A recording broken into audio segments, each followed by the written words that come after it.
Hi everyone. Welcome to Telugu stock channel. యూజువల్‌గా నాకు యూట్యూబ్‌లో కమెంట్స్ చదివే అలవాట్లేదు. బట్ రీసెంట్‌గా నేను కొన్ని వీడియోస్‌కి కమెంట్స్ చదివినప్పుడు చాలా కామన్ క్వెషన్ అందరూ అడిగింది ఏంటి అంటే 2020లో నిఫ్టీ రెండోసారి క్రాష్ అవుతది అని నేను ఒక వీడియో చేశాను. సో, ఎందుకు అవ్వలేదు అన్న విషయం తెలుసుకోవాలని చాలామందికుంది. సో, కొంతమంది పాజిటివ్‌గా అడుగుతుండొచ్చు. కొంతమంది నెగెటివ్‌గా అడుగుతుండొచ్చు. కానీ స్టాక్ మార్కెట్‌లో మనకి 2 నేర్చుకుంటూ ఉంటాం. ఒకటి మనకి డబ్బులు ఎర్న్ చేయడం నేర్చుకుంటాం. లేదా రెండోది ఎక్స్‌పీరియన్స్ నేర్చుకుంటూ ఉంటాం. అయితే నేను ఇప్పటిదాకా స్టాక్ మార్కెట్ ప్రిడిక్షన్ చెప్పినప్పుడు ఒక 5-6 టైమ్స్ నేను గత 2, 3 సంవత్సరాల్లో ప్రిడిక్షన్ చేస్తే, ఈ ఫస్ట్ టైమ్ నేను ఫెయిల్ అయ్యాను. అయితే ఈ ఫెయిల్ అవ్వడం వెనకాల నేను డబ్బులు ఎర్న్ చేయలేకపోయాను కానీ ఎక్స్‌పీరియన్స్ ఎర్న్ చేశాను. సో, ఆ ఎక్స్‌పీరియన్స్‌లో నేర్చుకున్న విషయాలేంటి అని నేను మీకు చెప్పాలి అని అనుకుంటున్నాను. సో, అంతకంటే ముందుగా అసలు ఫస్ట్ నేను నిఫ్టీ మళ్ళీ క్రాష్ అవుతది అని చెప్పడానికి కోసం కొన్ని ఫండమెంటల్ రీజన్స్ చెప్పాను. అన్‌ఎంప్లాయ్‌మెంట్ ఏప్రిల్‌లో 23% ఉంది. సో, ఇది మళ్ళీ నార్మల్ స్టేజ్‌కి రావాలి అనంటే 2-3 ఇయర్స్ పడుతుంది అని చెప్పాను. తర్వాత బ్యాంక్ ఎన్‌పీఎస్ 8-11% వరకు ఇంక్రీజ్ అవుతాయి అని చెప్పాను. అండ్ 20-60% మారటోరియం వస్తదని ఆ టైంలో బ్యాంక్సే రిపోర్ట్స్ ఇచ్చాయి. తర్వాత కార్పొరేట్ ఎర్నింగ్స్ డిక్లైన్ అవుతాయి అని అనుకున్నాం. అండ్ అలాగే స్టిమ్యులస్ ప్యాకేజ్ ఏదైతే ఉందో 20,00,000 క్రోర్ అది సఫిషియంట్ కాదు, సరిపోదు అని డిస్కస్ చేసుకున్నాం. అయితే ఈ పాయింట్స్ ఏవైతే ఉన్నాయో అవి మనమే కాదు, even Nirmala Sitharaman finance minister కూడా 20,00,000 క్రోర్ సరిపోదు.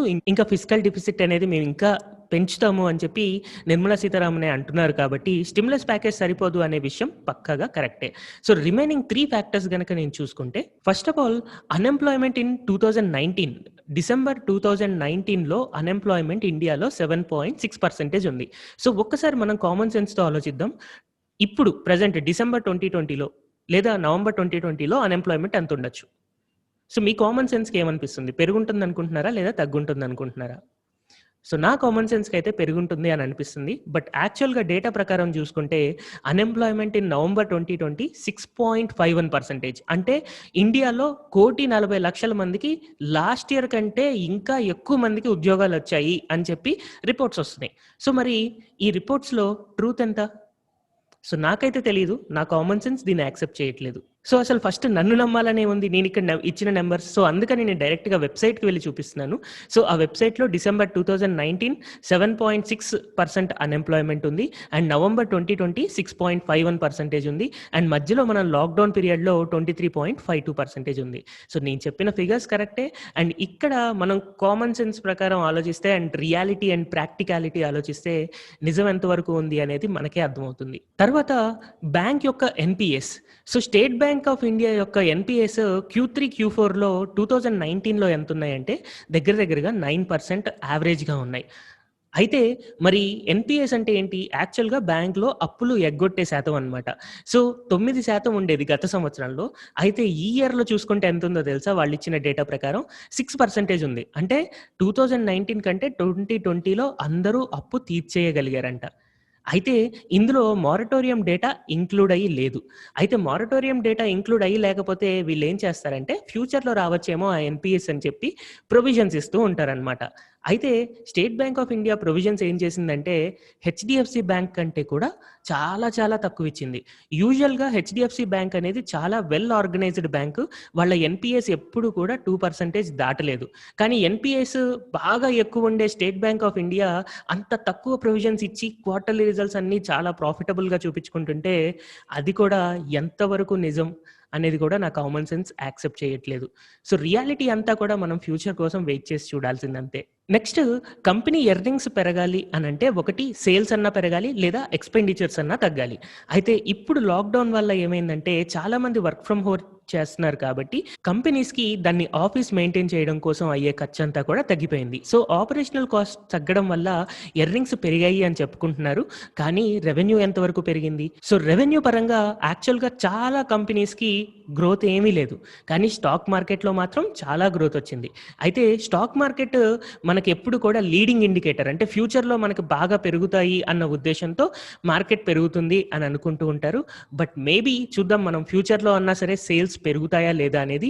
But as of now earnings ఏవైతే పెరిగాయో అవన్నీ కూడా ఎక్స్‌పెండిచర్స్ తగ్గడం వల్ల పెరిగిన ఎర్నింగ్స్. కానీ మనం అగ్రీ చేయాల్సిన విషయం ఏంటి అంటే ఐటీ సెక్టార్ అండ్ ఫార్మా సెక్టార్‌లో మాత్రం నిజంగా ఎర్నింగ్స్ పెరిగాయి. ఎందుకంటే వాటి సేల్స్ పెరిగాయి కాబట్టి ఆబ్వియస్‌గా ఎర్నింగ్స్ అనేవి పెరుగుతూ ఉంటాయి. అండ్ ఈ క్వెషన్ ఏదైతే ఉందో నిఫ్టీ ఎందుకు క్రాక్ అవ్వలేదు మీరు చెప్పినట్టు, లేదా మీరు చెప్పింది జరగట్లేదు సార్ అని చెప్పి నేనేదో కామెంట్ చూసాను. నేనంత పాజిటివ్ వేలోనే తీసుకున్నాను. ఎందుకంటే నేను ఏమనుకుంటున్నాను అనేది వాళ్ళకి తెలీదు గదా! సో, అలా కామెంట్ చేయడంలో పెద్ద తప్పేమీ లేదు. బట్ గోల్డ్ కొనడం అనేది చాలా చాలా ఇంపార్టెంట్. ఎందుకు? కేవలం నేనొక్కడినే చెప్పాననే కాదు. ఎప్పుడైతే ఇలా ఫినాన్షియల్ క్రైసిస్ వచ్చి కరోనా వైరస్ వల్ల లాక్‌డౌన్ జరిగిందో, అలాంటప్పుడు వారెన్ బఫెట్ ఫస్ట్‌గా బై చేసింది బారిక్ గోల్డ్ కార్ప్ అనే gold mining company shares. So, gold demand అనేది ఫ్యూచర్‌లో పెరుగుతుంది అని చెప్పి వారెన్ బఫెట్ ముందుగానే గెస్ చేసాడు. అండ్ అలాగే ప్రపంచంలో one of the biggest fund manager Ray Dalio. So, Ray Dalio తన బ్రిడ్జ్ వాటర్ అసోసియేట్స్ ద్వారా $140 బిలియన్ ఫండ్ మెయింటైన్ చేస్తూ ఉంటాడు. అలాంటి అతను కూడా బిగ్గెస్ట్ బెట్ అతనిది గోల్డ్ మీదే ఉంది. And next Robert Kiyosaki. So, 'rich dad poor dad' book already చాలామంది వినుంటారు, చాలామంది చదువుంటారు. సో, రాబర్ట్ కియోసకి దాని ఆథర్. అతను కూడా గోల్డ్ అండ్ బిట్‌కాయిన్ మీద బిగ్గెస్ట్ బెట్‌తో ఉన్నాడు. అండ్ ట్రేడింగ్ వైస్ గోల్డ్‌ని చాలా బాగా సజెస్ట్ చేస్తున్నాడు. సో, 2008 ఫినాన్షియల్ క్రైసిస్ కంటే ముందు కూడా వారెన్ బఫెట్ తన షేర్స్ ఇలాగే అమ్మేశాడు. అండ్ ఇప్పుడు చూసుకున్నా కూడా Warren Buffett JP Morgan Chase, Wells Fargo, Apple ఇలాంటి పెద్ద పెద్ద కంపెనీ షేర్స్ అన్నీ కూడా సెప్టెంబర్, అక్టోబర్ ఈ పీరియడ్‌లో క్లియర్‌గా సెల్లింగ్ మోడ్‌లోనే ఉన్నాడు. ఎందుకు వారెన్ బఫెట్ సెల్లింగ్ మోడ్‌లో ఉన్నాడు అనంటే కంపెనీ సంపాదించే ఎర్నింగ్స్ కంటే కూడా అవి చాలా చాలా ఓవర్ వాల్యుయేషన్స్‌లో ఉన్నాయి. సో, ఇప్పుడు నిఫ్టీ పీ/ఈ 30 దాటదు అని అనుకున్నాం. కానీ 30 దాటేసి పైకెళ్ళింది. అంటే ఏంటి? క్లియర్‌గా హయ్యర్ ఓవర్ వాల్యుయేషన్స్‌లో ఉన్నాం. నిఫ్టీ చాలా క్లియర్ బబుల్ ఫార్మేషన్‌లో ఉంది. అయితే ఈ నిఫ్టీ పీ/ఈ 30 దాటదన్నారు కదా! అన్న చిన్న క్రిటిసిజం రావచ్చు. కానీ హూ నోస్? ఇలాంటి బబుల్ ఫార్మ్ అయినప్పుడు ఆ బబుల్ మేబీ ఇంకొక 1 ఇయర్ ఉండొచ్చు, 2 ఇయర్స్ ఉండొచ్చు. 2008 ఫినాన్షియల్ క్రైసిస్ వస్తదని చాలా మందికి తెలుసు. ఎందుకంటే ఆ హౌసింగ్ బబుల్ ఫార్మ్ అవుతున్నప్పుడు డేటా ఎంతమంది మ్యానిపులేట్ చేస్తున్నారు అని మ్యానిపులేటర్స్ అందరికీ తెలుసు కదా! సో, అది ఏదో ఒక రోజు బయటకొస్తుందని వాళ్ళకి తెలుసు కదా! అండ్ ఆ డేటాని ముందుగానే అర్థం చేసుకున్న వారెన్ బఫెట్ లాంటి ఇన్వెస్టర్స్ అందరూ 2007లోనే అమ్మేశారు. అండ్ 2007లో వారెన్ బఫెట్ ఎప్పుడైతే అమ్మేశాడో షేర్స్ 2007 నుంచి 2008కి మార్కెట్‌లో చాలా పెద్ద ర్యాలీ వచ్చింది స్టార్టింగ్ వరకు. సో, అంత పెద్ద ర్యాలీ వారెన్ బఫెట్ మిస్ అయిపోయాడు అని చెప్పి చాలా మంది క్రిటిసిజం వచ్చింది. బట్ క్రిటిసిజం వల్ల క్రిటిసైజ్ చేసే వాళ్ళకి ఏమీ రాదు. చేయించుకున్న వాళ్ళకి ఏమీ రాదు. బట్ ప్రతిదీ పాజిటివ్‌గా తీసుకొని మనం గనక ఆలోచిస్తే నేను చేసిన మిస్టేక్ ఏంటి అనేది మనం తెలుసుకోవాలి. అండ్ అలాగే దాన్ని కరెక్ట్ చేసుకోవడం కూడా తెలుసుకోవాలి. నేను నా అనాలిసిస్‌ని ఎలా కరెక్ట్ చేసుకున్నాను అనంటే ఒకటే సింగిల్ రూల్ పెట్టుకున్నాను. Never try to time the market. So, market ఈరోజు పడతది, ఈరోజు పెరుగుతది అన్న ఉద్దేశం లేకుండా ఏవైతే ఫండమెంటల్‌గా స్ట్రాంగ్ కంపెనీస్ ఉన్నాయో వాటిని మాత్రం బై చేసుకోవాలి అని చెప్పి నేను నా కోసం ఒక స్పెషల్ రూల్ క్రియేట్ చేసుకున్నాను. అండ్ ఈ రూల్ క్రియేట్ చేసుకోవడం వెనకాల రామ్‌దేవ్ అగర్వాల్ వీడియోస్ కొన్ని చూడడం ద్వారా మార్కెట్‌ని టైమ్ చేయడం అనేది కరెక్ట్ కాదు అని చెప్పి నాకు కూడా అర్థమైంది. అండ్ అలాగే నేను ఎప్పుడు ఫాలో అయ్యే అశ్వత్ దామోదరన్ కూడా స్టిల్ ఇప్పటికీ ఒకవేళ మార్కెట్ ఓవర్ వాల్యుయేషన్ వచ్చినా సరే 90% షేర్స్ కొంటూనే ఉంటాడు. కొంతవరకు మాత్రమే షేర్స్ అమ్ముతాడు. మొత్తం షేర్స్ అమ్మకూడదు అని చెప్పి నేను చేసిన మిస్టేక్ అది నేను కరెక్ట్ చేసుకోవాల్సిన అవసరం ఖచ్చితంగా ఉంది. అండ్ యూజువల్‌గా టెక్నికల్ అనాలిసిస్ టీచ్ చేస్తున్నప్పుడు ఎల్లాయిట్ వేవ్స్ అనే కాన్సెప్ట్ నేను చెప్పాను. సో, ఎల్లాయిట్ వేవ్ కాన్సెప్ట్ అప్పుడు ఎప్పుడైతే మార్కెట్ ఇలా పడుతూ వచ్చిందో దానికి సంబంధించిన ఫిబొనాచి డ్రా చేసుకుంటే 61.8 రీట్రేస్‌మెంట్ కంటే గనక పైకి వెళ్ళింది అనంటే ఎల్లాయిట్ వేవ్ వర్కౌట్ కాదు. సో, ఇలాగా పైకెళ్ళిపోయిన తర్వాత ఎల్లాయిట్ ఇంపల్స్ వేవ్ అనేది వర్కౌట్ కాదు. సో, ఎప్పుడైతే నాకు 10,500 లెవెల్ దాటిందో అలాంటప్పుడే నేను ఒక వీడియో కూడా చేశాను. నేను అప్పటికి ఒక చిన్న మిస్టేక్ చేశాను. ఈ ర్యాలీ వస్తదని నాకు తెలుసు. బట్ నేను క్యాష్ చేసుకోలేకపోయాను అని ఒక వీడియో చూశాను. బట్ అది చాలా మంది చూసుండకపోవచ్చు. అండ్ ఇక్కడ ఈ డౌన్‌వర్డ్ ఇంపల్స్ ఎల్లాయిట్ వేవ్ కాదు అని చెప్పి 10,500 దాటగానే నాకు తెలుసు. దాని తర్వాత నేను బయింగ్ స్టార్ట్ చేశాను. అండ్ అలాగే నా టెలిగ్రామ్ గ్రూప్‌లో కూడా మెన్షన్ చేశాను. సో, నా టెలిగ్రామ్ గ్రూప్‌లో నేను 2020 మార్కెట్ క్రాష్ తర్వాత నేను చాలా స్టాక్స్ సజెస్ట్ చేశాను. సో, ఆ సజెస్ట్ చేసిన స్టాక్స్ యొక్క ప్రైజెస్ కూడా నేను ఇక్కడ రీసెంట్‌గా నవంబర్‌లో నేను మెన్షన్ చేశాను. సమ్‌వేర్ అరౌండ్ నవంబర్ 14థ్ సో, నవంబర్ 14థ్ నేను ఒక మెసేజ్ పెట్టాను. ఈ ఇయర్‌లో నేను సజెస్ట్ చేసిన స్టాక్స్ అన్నీ కూడా సమ్‌వేర్ డీమార్ట్ ₹2,000 నెస్లే 15,500, హెచ్‌యుఎల్ 2,000 ఇలాగా ఆల్మోస్ట్ నేను సజెస్ట్ చేసిన ప్రతి షేర్ కూడా ప్రెజెంట్ డే ఇంకా సజెస్ట్ చేసిన ప్రైస్ కంటే కూడా హైలోనే ఉన్నాయి. అండ్ బాటా మీదైతే ఆల్మోస్ట్ ఒక 5 వీడియోస్ చేశాను.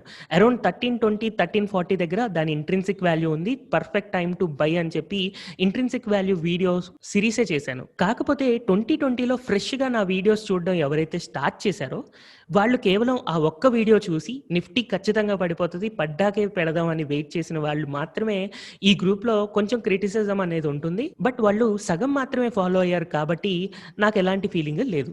అండ్ నిన్న చేసిన గోల్డ్ వీడియో గనుక మనం ఒకసారి చూసుకుంటే యాక్చువల్‌గా గోల్డ్ ప్రెజెంట్ ఇప్పుడు నేను పడిపోతది.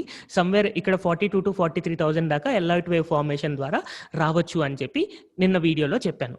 అయితే ఈ స్ట్రాటజీ కూడా యాక్చువల్‌గా ఒకవేళ ఎల్లాయిట్ వేవ్ కాదు అని అనుకుంటే దీని ప్యాటర్న్ అనేది మారొచ్చు. సో మారినప్పుడు యూజువల్‌గా ఏమవుతుందంటే దీనికి సంబంధించిన ట్రెండ్ లైన్ నేను ఇలా డ్రా చేసుకుంటే ఒకవేళ ఈ ట్రెండ్ లైన్ బ్రేక్ అయ్యి గనుక పైకెళ్ళింది అంటే గోల్డ్ మళ్ళీ పడిపోకుండా ఇలాగే పైకెళ్ళొచ్చు. కానీ ఎవరైతే యూట్యూబ్ వీడియోస్‌లో చేసేవాళ్ళు ఉంటారో నేను చాలా సార్లు చూస్తూ ఉంటాను. సో ఇలా పైన ఒక లైన్ గీస్తారు, కింద ఒక లైన్ గీస్తారు. ఇది దాటితే పైన కొనండి, ఇది దాటితే కిందకి కొనండి అని చెప్పి సజెస్ట్ చేస్తూ ఉంటారు. సో చాలా బయాస్డ్‌గా ఉంటాయి. ఒక సింగిల్ వే డైరెక్ట్ మెథడ్ అనేది చెప్పరు. సో అండ్ సో ఇలాగే చేయాలి అనేది చెప్పరు. బట్ నాకు అలా బయాస్డ్‌గా ఉండడం ఇష్టం ఉండదు. Maybe I am wrong. నేను నా అనాలిసిస్ ప్రకారం రాంగ్ అవ్వచ్చు. కానీ నేను చెప్పాలనుకుంది క్లియర్‌గా చెప్పాలి అని అనుకుంటాను. సో నేను ఏదైనా డేటా చెప్పిన తర్వాత ఫండమెంటల్ అండ్ టెక్నికల్ రీజన్స్ 2 చెప్తూ ఉంటాను. ఒకవేళ నేను ఫెయిల్ అయినా సరే at the end of the day నేను మళ్ళీ సక్సెస్ అవుతూ ఉంటాను. ఎందుకంటే నా మనీ నేను ప్రాపర్‌గా మేనేజ్ చేసుకోగలుగుతున్నాను. అండ్ ఫియర్ అండ్ గ్రీడ్ సైకిల్‌ని యూజ్ చేసుకుంటూ నా ఇన్వెస్ట్‌మెంట్‌ని మేనేజ్ చేయాలి అని అనుకుంటూ ఉన్నాను. So as of now market అంతా కూడా ఫుల్ గ్రీడీనెస్‌లో ఉంది. అండ్ నేను ఇందాక మార్కెట్ వైజ్ మ్యానిపులేషన్స్ ఏమైనా జరుగుతూ ఉండొచ్చు. ఇప్పుడు దాకా వచ్చిన డేటా అంతా కూడా నిజమో కాదో అని ఇండియాలోనే కాదు ఈవెన్ అమెరికన్ మార్కెట్స్ కూడా అలాగే డౌట్‌ఫుల్‌గా ఉన్నాయి.